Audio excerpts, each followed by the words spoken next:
Welcome back to more Warhammer lore. In today's video we will be covering the Cloven Ones, the Children of Chaos, the Beastmen. As always guys, all of this information for this video will be pulled from the latest army books, as well as the Warhammer fantasy novels, and for this one in particular, the Warhammer Fantasy Roleplay 2nd edition expansions and bestiary. So the reason for all that is that concrete information on the Beastmen is actually rather hard to come by, mostly because they loathe all things orderly and do not keep any kind of records. Well, perhaps all records, if that counts, but mostly because they were kind of torn from the Warriors of Chaos in, I believe it was 4th edition? It was one of the earlier editions. Don't quote me on that. It's one of the earlier ones. They were pulled from kind of like the followers of Chaos, which were pretty much all the mortal followers of the Chaos Gods, and so they were kind of ripped from there and then kind of given their own spin, their own thing. And for the most part, Games Workshop did a pretty decent job trying to flesh it out, but it still has lots of gaps, and there's just not as much as there is with many of the core races. So, this particular video will be focused on Beastmen society, their history, what little we know of it, and what a Beastman actually is. So let's get into the lore proper with the advent of the Beastmen. The birth of the Horned Ones traces back to the time of the Old Ones. These ancient, enigmatic beings were reshaping the Warhammer world and grooming several races upon its surface, men being one of the few to make the cut and not be exterminated. However, they were yet to be fully uplifted, and the men of this time would have more in common with a caveman or simple hunter-gatherer. Perhaps even more would be just developing the means to herd animals and raise livestock when the great catastrophe finally struck. You see, the Old Ones were utilizing two great polar gates that intertwined with a different dimension to move things quickly, and honestly, we don't fully know the extent of what their plans and practices were with space and time, but all this would quickly come to an end as the gates started to first leak chaotic energy, and despite the Old Ones' plans and contingencies, the gates completely overloaded and erupted, releasing all of the pent-up chaotic energy in a giant cloud that swept across the Warhammer world. It swept into the atmosphere and created a second moon made from pure essences of chaos, which then rained down upon the world in a hail of warpstone and much more chaotic energy. The results of this chaos storm would be felt for all of eternity, and of course the visage of Morsleb would be a herald of doom. More immediate results would be the birth of what is now known as the chaos wastes around both poles, and the mutation of the land and animals affected in major areas of the storm. One such mutation was the merging of man and animal in various forms of unnatural sentience. These creatures were not men, but still not a complete beast, and the urge to stabilize their population was strong. And so what should have been a freakish accident was in fact made normal, and the Beastmen as an official species were born. The Cloven Ones became the ruler of the majority of the Old World and many other parts of the Warhammer universe. As the Lizardmen were busy repelling demons and newly revealed allies of the Ruinous Powers, the Elves were trying to secure their borders, and the Dwarves were trapped in their holds, fighting their own incursions of demons and monstrosities. Of course, the Beastmen, being pure products of chaos, would also come to the aid of their brethren in assailing the mortals of this world, but they also had free reign over the land and treated the primitive men that still lived here as prey, meant for hunting and sometimes for other more nefarious means. This would be the status quo for centuries, at least in the Old World, until the arrival of a certain charismatic human with a large golden hammer. The herds were driven into the mountains and the forests of the Old World by the very sheep they had preyed upon. To add insult to injury, they began building walls and houses, and the warhordes found it harder and harder to raid the human villages, as they were no longer the tribal nomads that had made easy pickings from before. Industry and ingenuity had come to mankind, and the Beastmen knew they would never be the same. Which leads us into the Beastmen themselves, specifically more their psychology, which is also closely tied to their physiology. So, as far as the physical characteristics of Beastmen, they are an amalgamation of animal and man, but that of course does not completely hold true, as we will discuss later. Different types of Beastmen, and there are of course exceptions to the rule. But in general, this is a true statement, typically. A Beastman has the head and legs of an animal, and it literally could be any kind of animal. The ones typically seen in the Empire and the Old World have the head and legs of a goat or some kind of bovine creature, but they can easily have the head of a dog or a wolf or perhaps even a horse or a bird. There are tales from the far east of Beastmen in that region with the heads of tigers and lions, which is pretty awesome. They are also heavily muscled and very powerful creatures, typically much more powerful than your average man. They do not usually wear clothing, and save for perhaps a loincloth of some kind, and even that would be generous for some of them, and often are bare-chested with rippling arms and a torso that is very much human in nature. In fact, if you didn't see their head or legs, you would think of a primitive human tribesman almost. Which makes them all the more disturbing, as they have a very close tie to humanity, and seems that they enjoy the horror their appearance induces in their would-be victims. The cloven ones also walk on 2 legs, though some have been known to use all 4, and there is a breed of beastmen known as centaurs that have the lower halves of horses, so they obviously have 4 legs.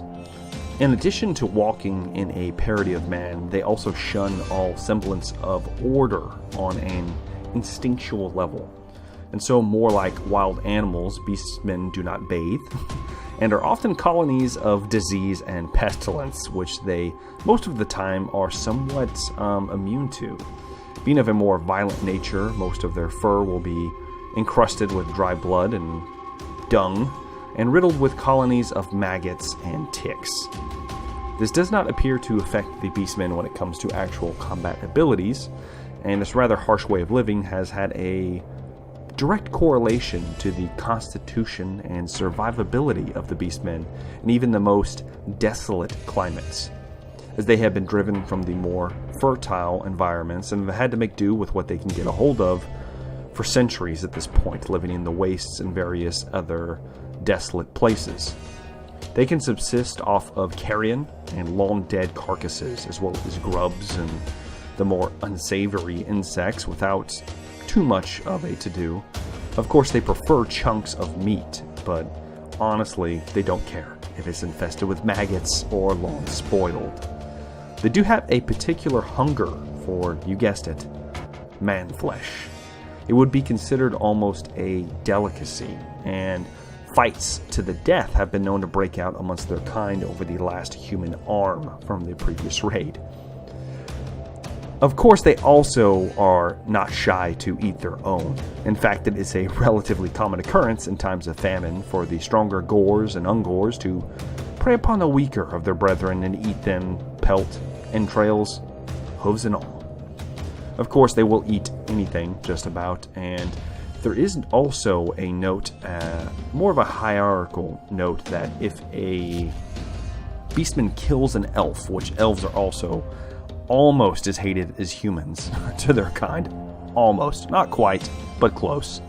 If they manage to kill an elf and eat one, elves apparently don't taste very good. They don't have enough meat on their bones.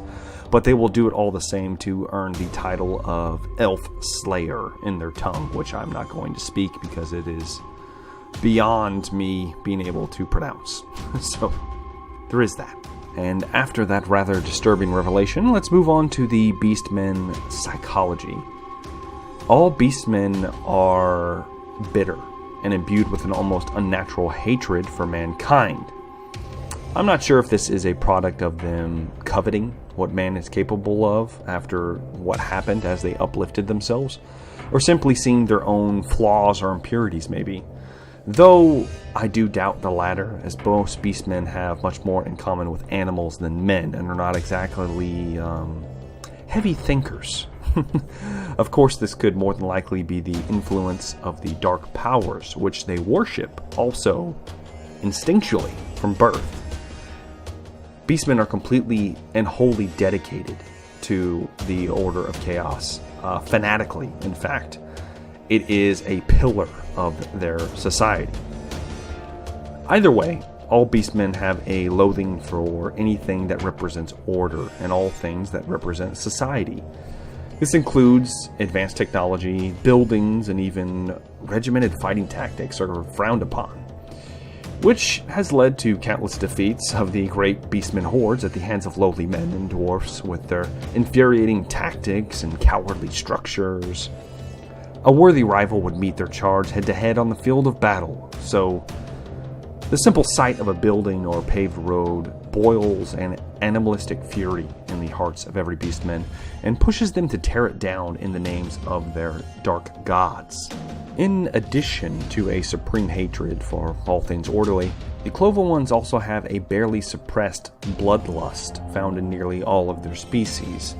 It does not take much to incite a fight to the death amongst their own kind, and this would be even more true amongst the likes of Minotaurs that have a constant hunger for fresh meat and a burning hatred for even their own kind occasionally. This unbridled fury is what also keeps the beastmen fighting in situations that a normal army would just not attempt, such as being butchered one after the another, charging a well-defended wall. But overcoming those defenses with sheer numbers and a hardy constitution capable of taking mortal wounds and still moving. For a time. But beastmen are not brave creatures by their nature. They are simply either lost in their blood rage or too stupid to realize they are outgunned or flanked. Until it happens. And when the realization hits the Cloven Ones, they are some of the first to turn tail and run, as they value their own lives above those of anyone else. And it is safer, after all, to live and fight another day than to die for the glory of one's rivals. And yes, every beastman sees his peers as rivals. Very skaven in nature, if you ask me. Except in this case, there is no closed-door assassinations or political intrigue. Simply might makes right, and only the strongest can lead, which is the strongest at that given point in time. There have been many tribes taken over by what should have been an inferior to the Beast Lord, except they had been wounded in a recent raid or previous challenge, leaving them ripe for a takeover, which is actually not frowned upon in their society. Now, we are drifting slightly into different topics here, so let's rein it back in and identify the different types of beastmen that can be found in the war herd. Let's start towards the top of the food chain with the Gores. As their name denounces, the Gores all have large curling horns, which sets them apart from the rest of the herd, and also denotes their right to lead and access to the first spoils of battle. They're usually bovine or goat-like in nature, and heavily muscled, even more so than the average beastmen, as they have been blessed by the dark gods and are seen as perfect beings of the ruinous powers amongst their society.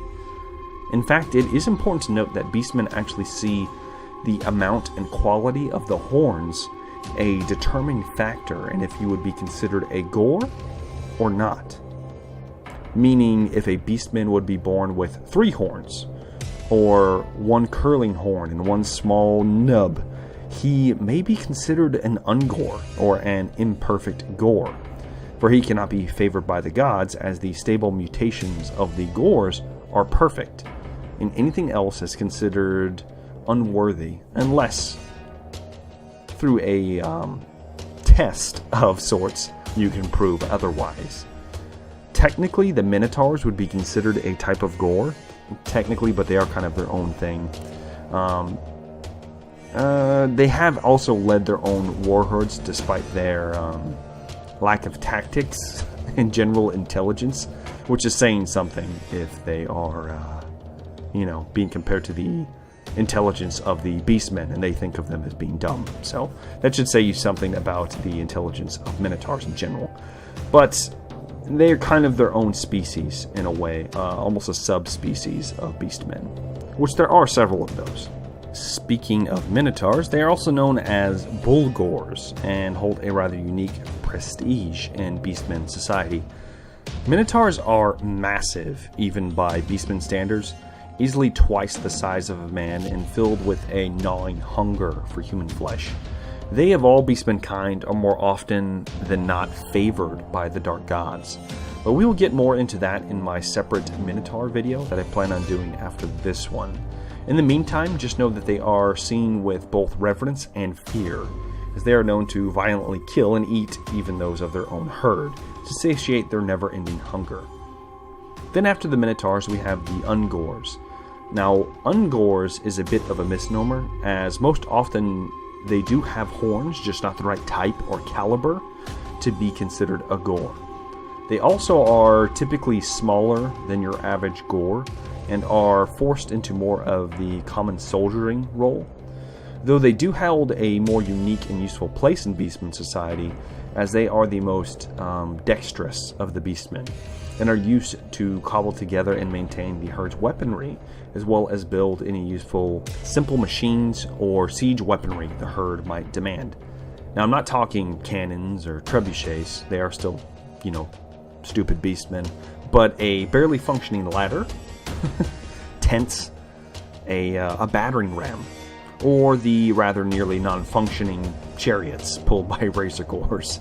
And the Ungors have that covered. Then we come to the Brays, which have the misfortune to be born without horns of any kind, making them closer in appearance, to the Beastmen anyway, to humans. These are considered the lowest of the low in Beastmen society, probably only slightly above one other type. They are treated with disdain, the last to feed and the furthest away from the raging bonfires constructed at the interior of their encampments, and so they are the shortest lived, and the first to be set upon when food becomes scarce. Then there are the Turnskins, which are humans who succumb to mutation later in life, and were driven from civilization to be taken in by a Beastmen tribe as essentially a slave. They are used as manual labor and food, and seen as even less than the Brays. But this is not always the case with humans turned mutants, for there is one further class of Beastmen that is held to a different standard. Gaves are children whom were born from two human parents, but was inflicted with a mutation of some kind, and rather than kill the child, parents tend to leave them in the forest to die.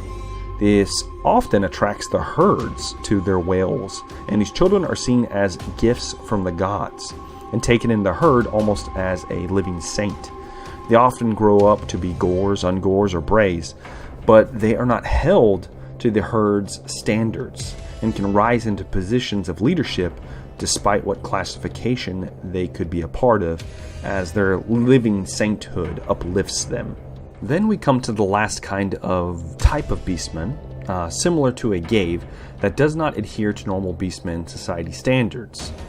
Of course, I am talking about the Bray Shamans, which are kind of like prophets of the Dark Gods, and seen as divine figures to the Cloven Ones.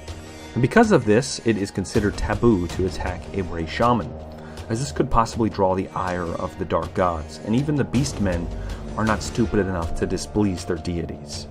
At least in most cases. Bray Shamans are not necessarily bound to a single herd, and often wander between herds, and are used as emissaries to bring together rival bands and unite the Beastmen to a common cause, as all must obey the supposed words of the gods.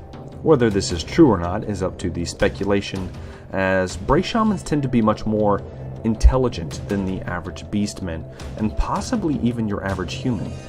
We see an example of this in the Malice Darkblade novels, where a Bray Shaman not only shows extreme forethought in usurping a rival warlord, but actually can speak Druchii to the Dark Elves, and is capable of understanding the nuances of their treacherous society. Oh, there is one more type of beastmen I forgot to mention, and that is actually the beast women, or otherwise known as does. Now, we don't actually know much about beast women other than that they exist. They don't play a large role in the lore. I've only come across a single beast woman in the novels. She makes an appearance in the Gotrek and Felix novels, Troll Slayer, I believe. And the only defining characteristic about her is that she is much more docile than the average beastman. It even cares for a young human girl, whom ends up becoming a Chaos Warrior. So the beast women do exist. They're just not spoken of as much more than a footnote, really, in the army books and other sources. So the really only concrete interaction I've ever seen is a very brief conversation. I'm talking like, I think it's not even a page conversation in a small part of the Troll Slayer novel. And I also forgot to mention the Centaurs, which we kind of touched on earlier. They're pretty much similar from our own idea of Centaurs from mythology. They are essentially Gors with horse bodies. They are infamously known in Warhammer, however, to be complete drunks, which is saying something, as beastmen, which are known to give in to all of their animal inhibitions, are notorious drinkers. The Centaurs bring this to the next level, and often drink during battle with various effects. They're also one of the few somewhat cavalry units the beastmen have in their army, but we of course will be covering the army much more in detail at a later date. So, the tribal hierarchy of the beastmen is top down, with Gors, Minotaurs, and Bray Shamans at the top, each capable of leading a herd in the lore.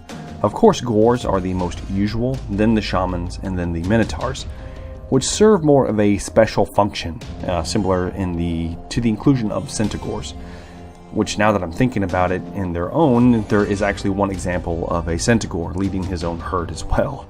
But that is definitely an oddity and not the standard rule. Next would be the Ungors, then the Brays, and finally the Turnskins. And of course the Gaves can fit into any part of the hierarchy depending upon the herd. There is no moving up in Beastmen society. An Ungor can never become a Gor. A Gor cannot become a Bray Shaman, and so forth. But you can move up in stature in your own respective class. For instance, a standard Gor could challenge the war leader for control over the herd and win it by a test of strength. Well, a fight to the death, which might makes right in the Beastmen world, and so anything and everything the herd has to offer is at the mercy of the strong, ranging from choice food to breeding rights, and of course the best weapons and scavenged armor. Now, I have briefly mentioned that the Beastmen do make camp for the night or the morning, depending on if they were out hunting. Since the Beastmen have a loathing for infrastructure and order, their camps are not permanent settlements, but a series of clearings or designated resting places for the herd within the herd's territory, or blood grounds as they are known to each other. Every animal and sentient creature within what the herd determines is their blood grounds is considered prey, and only their prey. If a rival herd were to move into their territory or hunt their prey, a feud would likely erupt, and the strongest herd would then envelop the latter. But back to the camps. They are temporary structures, mostly tents, and simple manskins just kind of draped over limbs, circling a huge raging bonfire or bonfires, depending upon the size of the herd. Of course, the strongest are the closest to the blaze, and the weakest are cursed with being left to the perimeter to deal with any lurking beasts or rivals hungry for a midnight snack. The camp can be a very dangerous place, and often the place where the base worship of the dark powers mostly takes place. Through drunken revelry, debauchery, blood sacrifice, and of course rituals, which are undertaken at special times of the year or special times of the night. Of course, this is not the only place that said rituals are undertaken. There are much more old and powerful places that are sacred to the Beastmen in the herdstones. Now, I will actually get into more specific detail about herdstones when talking about Minotaurs in my next video. But they are focal points of dark chaotic energy that actually warp the land and draw the Beastmen in great numbers to worship their gods. Herdstones are considered sacred in their culture, similar to a Bray Shaman, that it is taboo to engage in open bloodshed between herds while in the presence of the stone, and an unsteady truce is taken into consideration while on this holy ground. Speaking of sacred places, one more unique, somewhat cultural development of Beastmen society is how the Cloven Ones travel from place to place as quickly as they do. Over the centuries, deep ruts have been cut into the darkest places and littered with bones of the Beastmen's past meals. Great paths as wide as they need to be, known to woodsmen and humans as beast paths, allow the servants of chaos to cover ground much more quickly than any army should be capable of doing in the dense forests and hellish landscapes. A feat something only the Wood Elves have an aptitude for other than the Beastmen themselves. And since we are talking about aptitude, the Beastmen, being uncivilized as they are, actually have a spoken and somewhat written language. They are naturally imbued with the ability to speak the Dark Tongue, well, a form of the Dark Tongue known as the Beast Tongue. The Dark Tongue is the spoken language of demons of chaos, so you can probably guess where this gift actually comes from. They also use body language to imbue meaning, and crude pictograms and even some kind of runic chaotic script can be read and written by the Bray Shamans. These runes are often left at herdstones to pass messages along to other herds and shamans. Oh, and one last tidbit of information regarding the Beastmen that is often called into question is the way in which the very, very numerous amounts of Beastmen that plague the entire Warhammer world keep their numbers up. The first way is, of course, the Beast Women that we discussed earlier, but as these are not spoken of regularly, we cannot be sure of their actual large numbers. But they could perhaps give birth to large litters, similar to animals, which would support the Beastmen's high mortality rate that they have. There's also, of course, the many Gaves and Turnskins that join their ranks, but those aren't real Beastmen, if you ask me.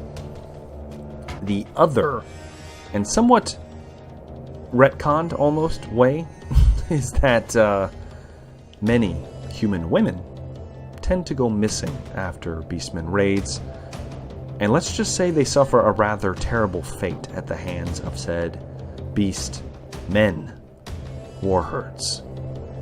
And on that rather disturbing note, I think we will cut this video a little short right here. There is, of course, a little more to cover as far as society standards are, but I will be doing another video for that. The Beastmen are essentially a nomadic, very religious, and primitive society, full of hatred and carnal instinct, which to everyone's else luck keeps them fighting each other as much as the forces of order. They are a plague to all of the dark places and darken every continent in the Warhammer world in ridiculous numbers. As always, guys, I would like to say thank you for watching this lore video on the Beastmen. There will, of course, be more to come, but if you have questions, feel free to leave them in the comment section, and I will do my best to answer them to the best of my abilities or include them in a future video. I would also like to say thank you to all of my loyal subscribers in the Cult of Thick, my thick boys, as it is.